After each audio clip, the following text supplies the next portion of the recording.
Assalamualaikum warahmatullahi wabarakatuh. Hello everyone, welcome back with me. I am Nur Afifa.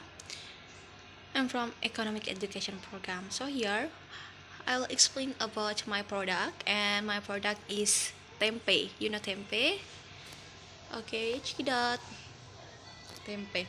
Jadi, tempe sendiri itu adalah makanan khas Indonesia pastinya, yang terbuat dari fermentasi kedelai atau beberapa bahan lain yang menggunakan beberapa jenis kapang Rhizopus seperti Rhizopus oligosporus, RH oryzae, RH stolonifer atau kapang roti, atau RH arhizus.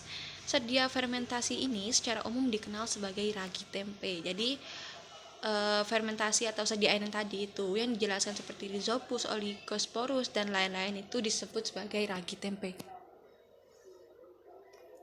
Selanjutnya, tempe ini adalah kaya akan serat pangan, kalsium, vitamin B, zat besi, dan berbagai macam kandungan dalam tempe yang mempunyai nilai obat seperti antibiotika untuk menyembuhkan infeksi dan antioksidan pencegah penyakit degeneratif.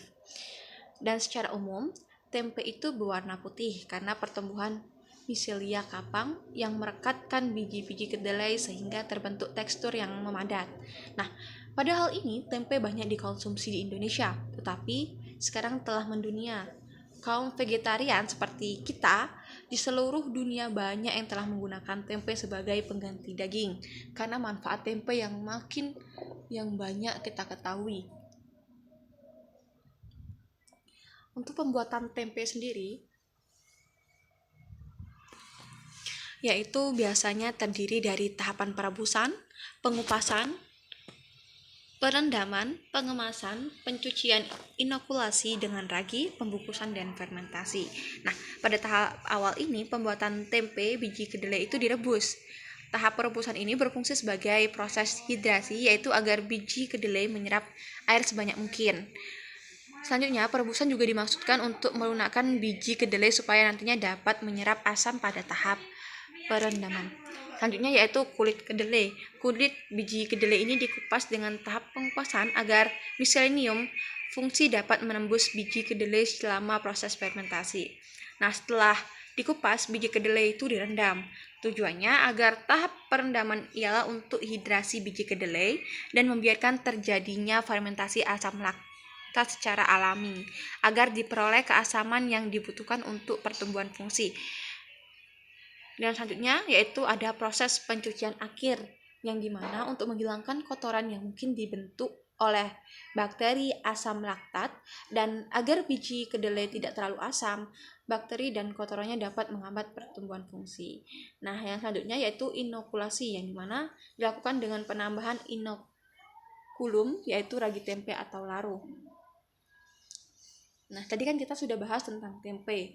Kenapa orang Indonesia banyak menggunakan tempe? Kita lihat dari manfaat tempe sendiri.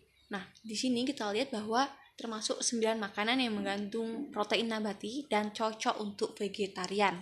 Yang kedua, memperbaiki sel yang rusak. Selanjutnya, mencegah osteosporosis, mencegah kekurangan darah, menurunkan berat badan, dan 8 cara menurunkan berat badan secara alami dan aman. Selanjutnya, mencegah diabetes, melawan radikal bebas. Dari hal ini kita ketahui bahwa emang sangat dibutuhkan bagi tubuh kita seorang Indonesia dan bagi pencinta vegetarian. Inovasi produk. Dalam hal ini, kenapa saya memilih produk tempe? Kita ketahui bahwa untuk inovasi yang dilakukan dalam proses pembuatan tempe ini sudah menggunakan teknologi yang sebelumnya dulu untuk proses pengupasannya masih dilakukan dengan tangan diinjak-injak dengan kaki, maka sekarang sudah dengan alat teknologi pengupasan kulit bijinya. Dan untuk proses pengemasannya itu bermacam-macam. Ada yang menggunakan plastik tempe biasa, plastik berbentuk kayak lontong, menggunakan daun pisang, menggunakan daun jati, sesuai dengan selera masing-masing dan kebutuhan. Selanjutnya yaitu strategi pemasaran. Untuk strategi pemasaran sendiri hanya saya mengikuti perkembangan zaman, yaitu menggunakan media sosial, dikarenakan hampir banyaknya sekarang dari kalangan muda maupun tua menggunakan media sosial. Jadi saya memasarkan menggunakan media sosial seperti upload story IG, WhatsApp, Facebook, dan lain-lain, seperti memasarkan langsung di pasar maupun di warung-warung terdekat. Oke, mungkin itulah penjelasan dari saya terkait produk tempe. Jika ada kesalahan dari awal penjelasan hingga akhir penjelasan, saya mohon maaf. Dan saya akhiri, wabillahi taufiq wal hidayah, waridho wal inayah. Wassalamualaikum warahmatullahi wabarakatuh. See you and bye-bye.